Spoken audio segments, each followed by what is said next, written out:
by Cynthia Ozick, right? I have posted that lesson in the group. You can read that lesson. It's a very short story, very short in the sense less than 2000 words, somewhere around 1600 words only. But it's a very profound story. So, as I told you in the previous class, this is written by Cynthia Ozick, and it is about a young Jewish woman in a German concentration camp whose infant is thrown into an electrified fence, and that is the story. So it's a very, as I told, it's a very short story. It has got the force of a physical assault on the reader. Because when you read the story, you will understand that it is not just the event that creates such an impact, however horrible that event is, it is also the hallucinatory style with which this story is created. So this story, The Shawl, was included in the collection called the Best American Short Stories in 1981, and it won a prize that year in the Henry Prize Stories competition. And this story has been, since then, it has been anthologized in numerous college-level short story textbooks, and it has been widely read. It's very cryptic, very sparse, very bleak, and almost, you can say, mute in its darkness, that sometimes you feel that it is crying out for some consequence. Something that would provide a base of explanation or ordinary reality for such a nightmarish and inexplicable event. So what happened in 1983 was that Ozick wrote a follow-up. She provided a follow-up with a longer, more discursive story titled Rosa. That focuses on the unfortunate mother in the shawl, right? Some 30 years later, the mother is living in Florida. She's living isolated 30 years later, and she's got this memory of her experience in the German concentration camp. So this second story, it is quite long. Rosa, it's quite long, and you can classify it as a novella. And it was also included in the best collection called the Best American Short Stories. And that also won the annual Henry Prize Stories competition, right? So both these, Rosa and also The Shawl, they're very cryptic stories, and which tugs at your heartstrings. Now, in The Shawl, that's what we are going to do. In The Shawl, when you read the story, as a reader, you'll be first introduced to Stella, right?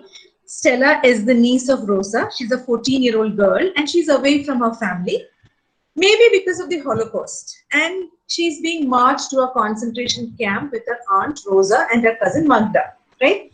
So Magda is a baby. So Stella does not have many characteristics, and you can see that she's used more as a tool to later on help the climax. Rosa, who is Stella's aunt and Magda's mother, is on this march. She's carrying her small child, Magda, all the while, and hiding her inside her clothing and covering her with a shawl. And this shawl plays a large role in this story. So during this story, you realize that Magda doesn't say any word, right? She's a main character, but she never says a word. She's a 15-month-old toddler. She's growing up, but she's being hidden in a concentration camp. And Rosa knows very well that Magda can surely die in this camp, but she's determined to keep her alive. So the story starts out with the descriptions of the characters that are morbid and not normally found in stories. The way it's explained. The first line, like Stella, cold, the coldness of hell. Then, again, Stella's description is her knees were tumors on sticks, her elbows chicken bones. So tumors on sticks and all seem a very harsh way of saying that she was extremely thin. But this sets the tone for the rest of the short story. It lets us know that this is not going to be a happy story. And later on, we are told that Magda has blue eyes and blonde hair similar to them. Now, which is used to describe the Germans, blue eyes and blonde hair. So this actually hints to the fact that Rosa was raped by a German soldier, and Magda could be the soldier's offspring. So this topic of rape and a child conceived from rape are more factors to add to the mix, which is already depressing, but it's a very powerful story. So even when the story winds down to the end, you can understand that it is very descriptive in the death of Magda. You know, how she's being thrown into the fence, possibly more than it needs to be explained, right? So, you know, when you read it, you can understand the words. Like, you know, the words are like this: Magda's feathered round head and her pencil legs and balloonish belly and zigzag arms splashed against the fence. Now, when reading this, the extreme descriptions help us to understand the story and helps us to get into the mind of the character.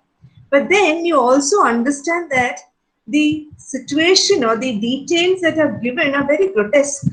And you also have the feeling of how morbid and how horrible this time in history was, right?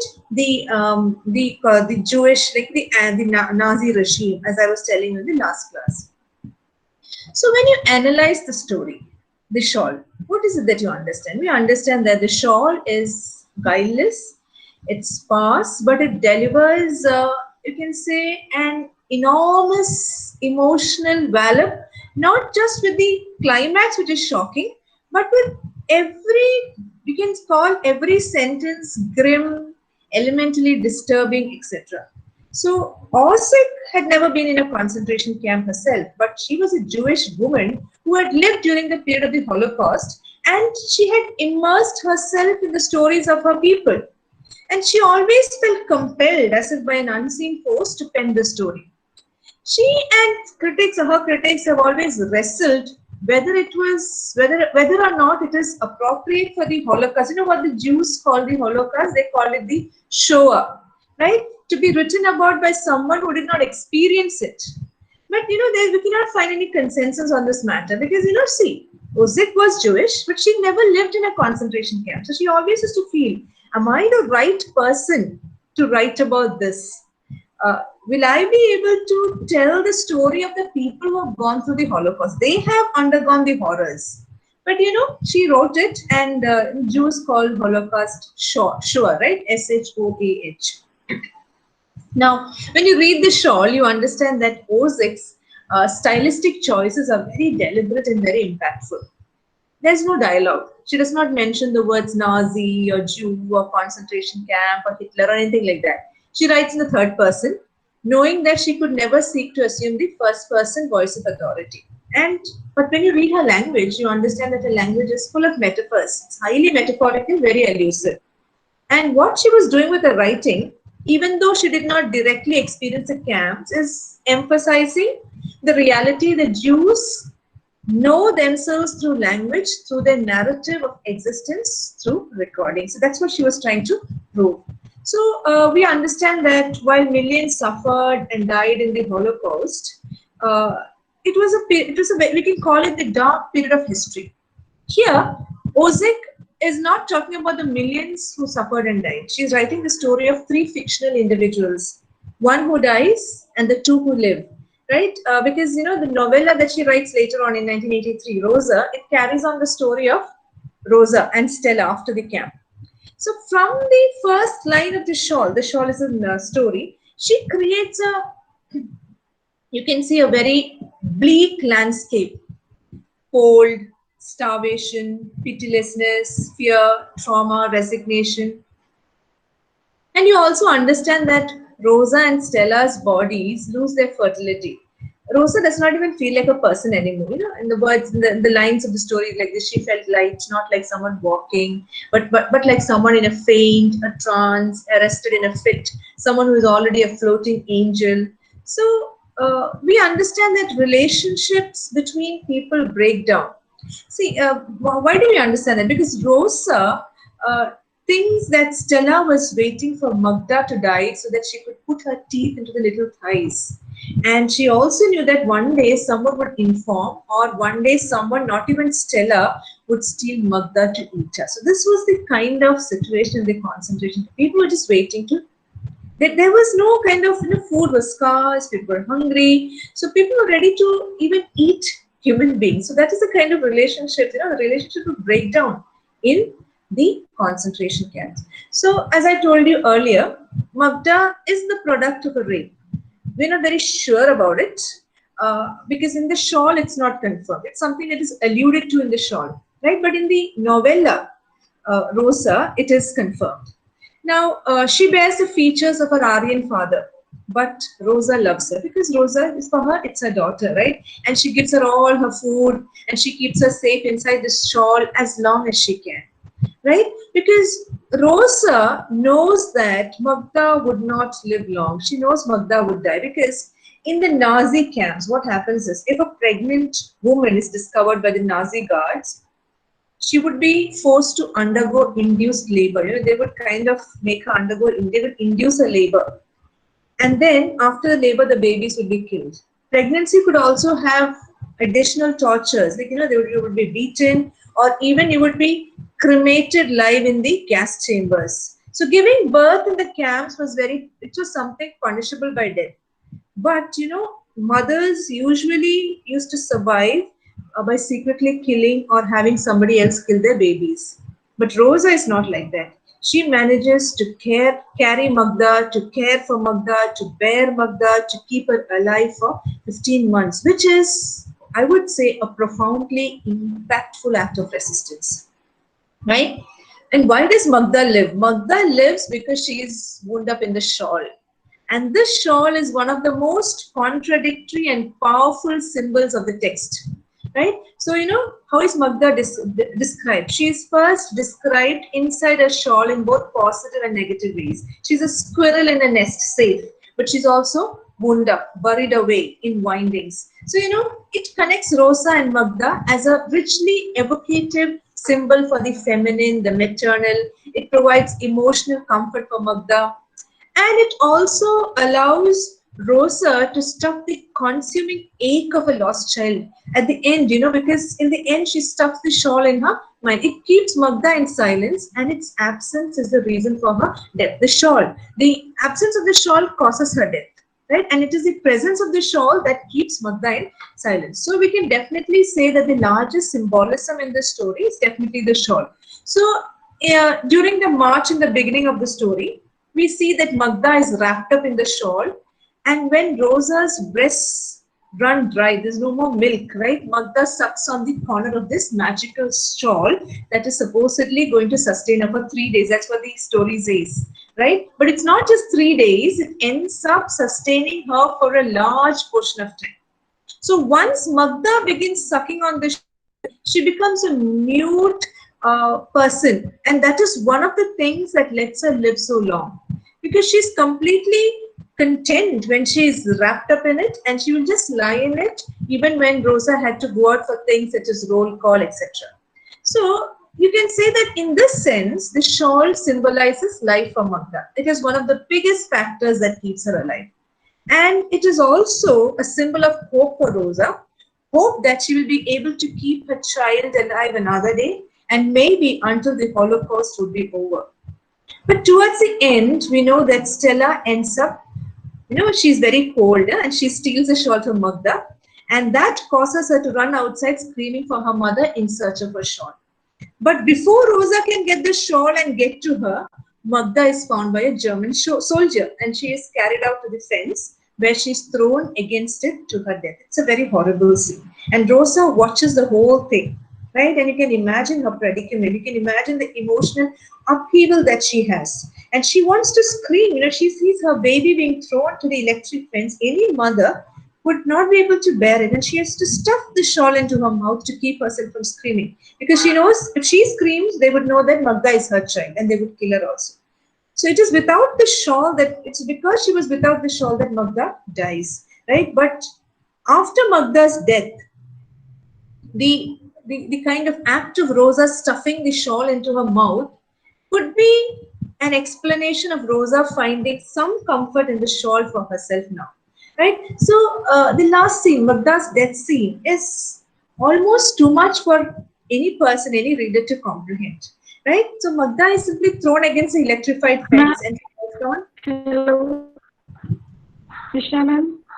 Yes. Hello, ma'am. We have an NSS meeting at 1. Yeah, can you please leave? Okay. So Magda's death scene is, like, you know, we find it very difficult to comprehend. So Magda is thrown against the electrified fence and she falls down to the ground, and You know what happened? Rosa is witnessing it, but she can't do anything because she's afraid that she herself would be killed, right? So what we understand here is Osik is using metaphorical, surreal language, not the real language, saying that, the last line you can see, Magda is swimming through the air, traveling through loftiness. That's what she says. Those are the words she uses. Looking like a butterfly touching a silver wine, right? So this is how she describes the death. So it is something surreal, something not real about it. It's a kind of metaphorical language. So there is an argument to be made that Ozick is turning the horror of this moment into something beautiful aesthetics, but there is something more to it. See, first, the soldier is not the focus. He's not even mentioned as a he, right? A soldier.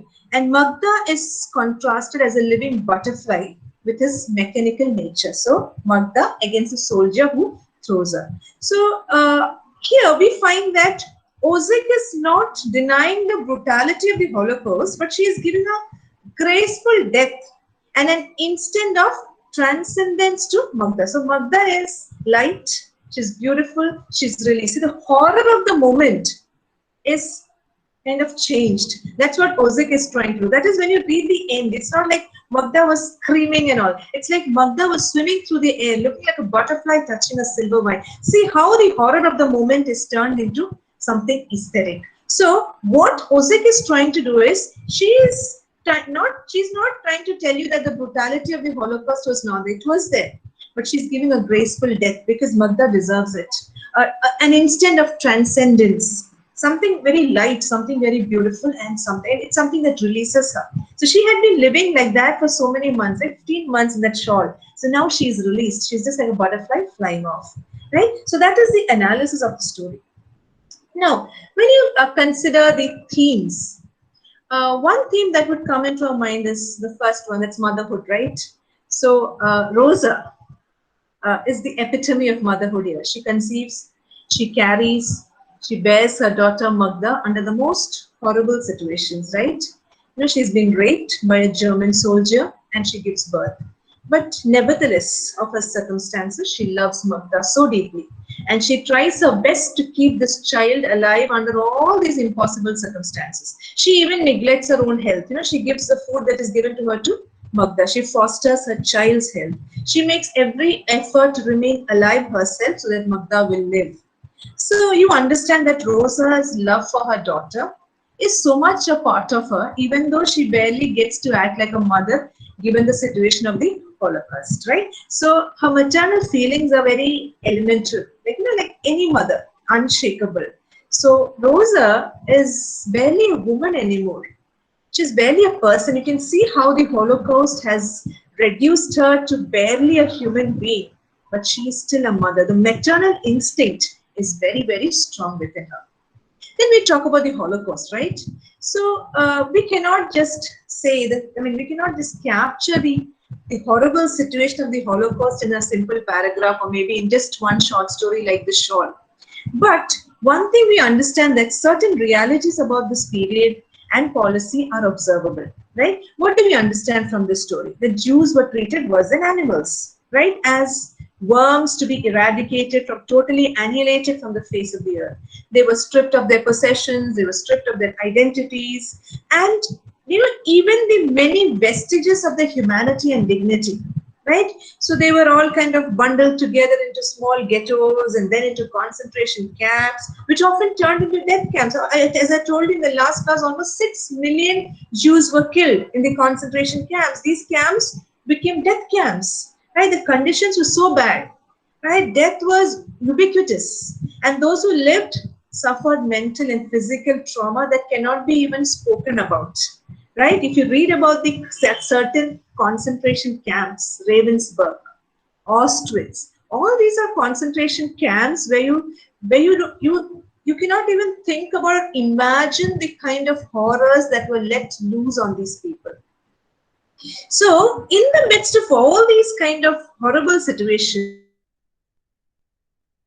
of humanity and dignity, right? And that is, where do we see that? We see that in the relationship of between Magda and Rosa, right?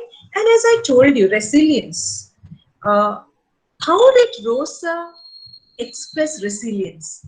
See, when you read through the story, the sheer litany of horrors that are expressed in the story would be enough to actually justify Rosa's impulse to give up. But Rosa does not give up. She refuses to give up. She keeps herself and her child alive, right? And she carries the child, she bears the child, she doesn't do anything that could endanger Magda or herself as Magda's caregiver. See, as I told you, pregnant women, if discovered, could be, there could be so much of horrors would be let loose upon them. But Rosa tides over all that, right? And even when Magda dies, she ignores the voices that urge her to run to Magda because she knew that if she ran, they would shoot. And if she tried to pick up the sticks of Magda's body, they would shoot. And if she let the wolf screech ascending now to the ladder of a skeleton break out, they would shoot. These are the words that Osik uses. She would not give herself up as well. She would live to resist because she wanted to record. She wanted to live to record all these incidents. It's not that she didn't love Magda. Of course she loved her, but she didn't want to give herself up because that was her resistance, her resilience. She exhibited that. Right? So the way Osik describes the last line, how she writes about Rosa, she says that if she ran, they would shoot, and if she tried to pick up the sticks of Magda's body, sticks of Magda's body, then Magda's body was like a stick. So emaciated it was, they would shoot. And if she let the wolf screech ascending now to the ladder of a skeleton break out, see the wolf screech is the kind of scream that was coming up from within. Her skeleton means her skeleton-like body. They would shoot. So she did not give herself up. So that was her resilience. There's also nature, right?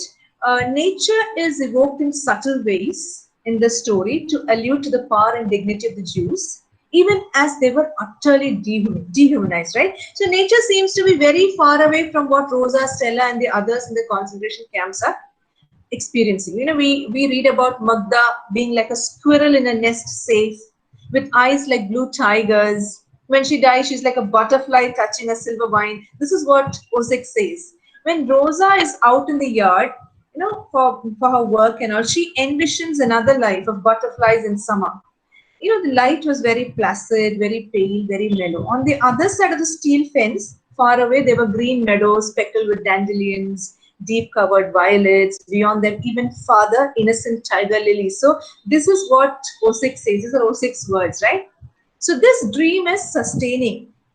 It is what Magda will be, right? So this is what is, she wants Magda to be like this. That's what she says and that's what she envisions. So when we read the story, what we understand is that the magic of the story, the shawl, is largely a result of its point of view, which, although it remains with Rosa, the mother, and reflects her feelings, it exhibits the detached poetry of a nameless narrator. I saw it's in the third-person narrative. See, example is Rosa's dried up breast. Milk has dried up. So the infant Magda cannot suck milk.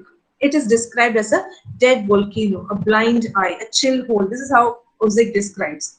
Now, the infant's budding tooth, right? The tooth is coming, so 15 months, right? It's imaged as an elfin tombstone of white marble. This is also Osik's dialogue, right? Or the way she says. The perspective of this grotesque dialogue or this grotesque writing reflects the extremity of the horror of the Holocaust itself. So when you see the knees of Stella as tumors of sticks, you understand that the Holocaust is seen as though no ordinary imagery was adequate to capture it, no ordinary voice capable to describe it. So, to try to reflect the horrors of the Jewish persecution under Adolf Hitler in terms of sheer numbers is to create such a kind of numb effect that the whole thing becomes very abstractly unreal. Now we see one recurring idea or a motif throughout this story, that is Magda's blue eyes. So what is vividly described about Magda in the story is her blue eyes, or are her blue eyes, right? So within the text, Magda's eyes are mentioned several times. First, the narrator describes eyes blue as air. You could think she was one of their babies, right? So this fact suggests that she must be the daughter of one of the Nazi soldiers. So he must have raped Rosa. Also, The blueness of her eyes is studied time after time by Rosa and sometimes by Stella. So her eyes become an object of interest. They are what draw attention to her, standing for the source of her inner power. So Magda was, like Ozick says, Magda was quiet, but her eyes were horribly alive like blue tigers. Now, comparison with a tiger gives Magda's eyes even more power, as tigers are animals who symbolize energy, protection, power, etc. And with these eyes of her, she watched like a tiger. She guarded her shawl. This is what Ozick says. This not only shows how determined Magda is to live, but also shows how much the shawl is of value to her. She guards the shawl because she loves it and it protects her. So, when we read the story, we try to reflect on the horrors of the Jewish persecution under Adolf Hitler. But, you understand that uh, the numb effect that it tries to create in the reader is what makes this story so successful. Like, you're kind of horrified by what is happening. You're horrified at the situation. You're horrified at the way Rosa and Stella are treated, and you're also horrified at the way that Stella is just waiting for Magda to die to eat her. So these are the kind of horrors that the reader is gripped with, or the reader faces. And this is what actually makes the story, it's a kind of very interesting story, but at the same time, it's quite grotesque, right? But the grotesqueness of the story is kind of a little bit mellowed by the fact that when Magda is thrown towards the electric fence, Ozick tries to create an image of a butterfly being thrown against a wire. So she's trying to change that grotesqueness or the horror into something aesthetic. Okay, so that's all for today. We'll continue in one more class. I just need one more class to finish this story. I hope this is clear to you.